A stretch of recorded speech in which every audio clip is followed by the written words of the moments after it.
بسم الله الرحمن الرحيم. اهلا وسهلا بالجميع. والنهارده هيبقى يوم مهم جدا وحدث فارق في مجال التربيه الخاصه باعلاننا عن نسخه مطوره من الادوات الخاصه بينا كمختصين. النهارده بنعلن عن برنامج مصري للغه والتخاطب. معاك دكتور محمد مصطفى، استشاري صحه نفسيه وتربيه خاصه. من اكتر من 15 سنه كنا بنلاقي صعوبه في ان احنا نجد لنفسنا ادوات سهله نقدر ان احنا نشتغل عليها، او برنامج منظم يحكمنا في اطار سلم تطوري نشتغل عليه، او مهارات مصوره بشكل كويس، او طباعه بجوده كويسه، او ماتيريال شنطه يبقى مجمع لكل الادوات دي في شنطه واحده. النهارده بنعلن، والاعلان ده غير مدفوع الاجر. الاعلان ده هو بندي حق شخص اجتهد في برنامج معين، بنقول له ان على اجتهادك انت تستاهل كل خير. ايه هو البرنامج المصري للغه والتخاطب؟ البرنامج ده بيشتغل على جوانب مختلفه، ولكن من المختصر كده والاسم بتاعه ان هو بيهتم بان هو يعمل سلم ارتقائي تطوري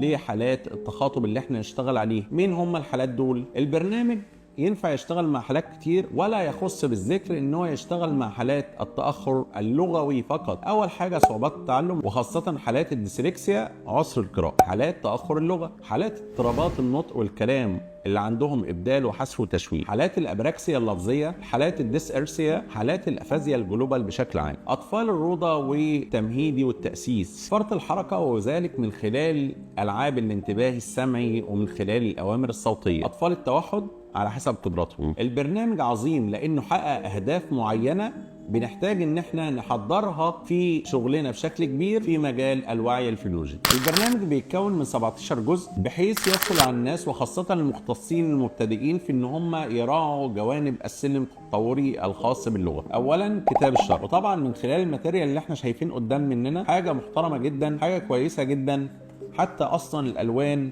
الخاصة بالكتابة، والكتاب بيشرح كل حاجة. وأظن ده بالنسبة لنا ده هيكون هو المعيار للبرنامج بشكل عام في البداية لأي حد حابب إن هو يعرف تفاصيل البرنامج. دي أجندة خاصة بكلمات من كلمة واحدة. كتاب بيراعي جوانب خاصة بصورة واسم ووعي فينولوجي على مستوى تفسير الصوت قدام مننا. الأجندة اللي فيها جملة خاصة من كلمتين، وده بيراعي فيها ان احنا ممكن نستخدم القافيه، او ممكن نستخدم السجع، او ممكن نستخدم الاغاني على نمط معين، وبرضه في نفس الوقت نقدر ناخد منه صفات كتيره جدا خاصه بكل صوره. ده اجنده خاصه مكونه من 3 كلمات، وده زي ما احنا قلنا في الكتيب السابق. هنا المجلد ده بيشتغل على حاجه اسمها الوصف، والوصف هو شيء مهم جدا عشان ان احنا نراعي الجوانب الخاصه بالبراجماتيك، ان احنا نعمل عند الطفل مهارات خاصة بالبلاغة وتطور قواعد اللغة. كذلك القصة المصورة، احنا عندنا برنامج اللغة البداية عندنا صوت، والنهاية عندنا بتبقى قصة مصورة في مهارات السرد والمحاكاة. لم ينكر البرنامج ان هو برضو بدأ يجيب مجموعة مش موجودة اصلا بشكل عام في المجال بتاعنا،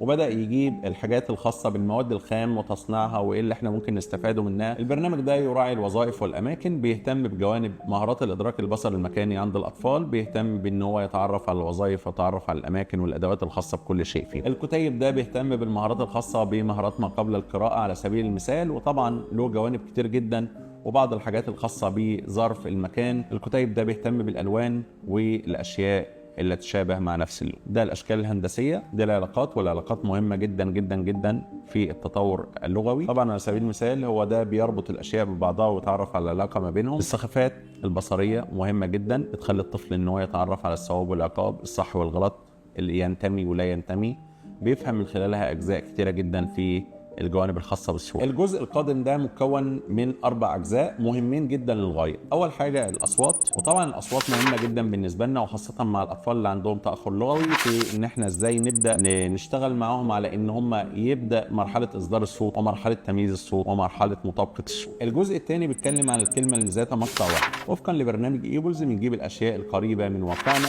وطبعا من خلال جوده الصور الموجوده قدام مننا حاليا دلوقتي هنشوف صوره بجد حاجه كويسه جدا، كلها صور واقعيه زي ما احنا شايفين. عندنا هنا كلمه مكونه من مقطعين، وزي ما احنا شايفين المجموعه فيها جزء كبير جدا. هنا بقى برضو كذلك مجموعه مكونه من 3 و4 مقاطع، وطبعا المجموعه كبيره. في النهايه ما كان من توفيق فمن الله وحده. فطبعا انا بشكر الدكتور احمد عبد الغني ان هو قدر يقدم لنا حاجه كويسه بالشكل ده.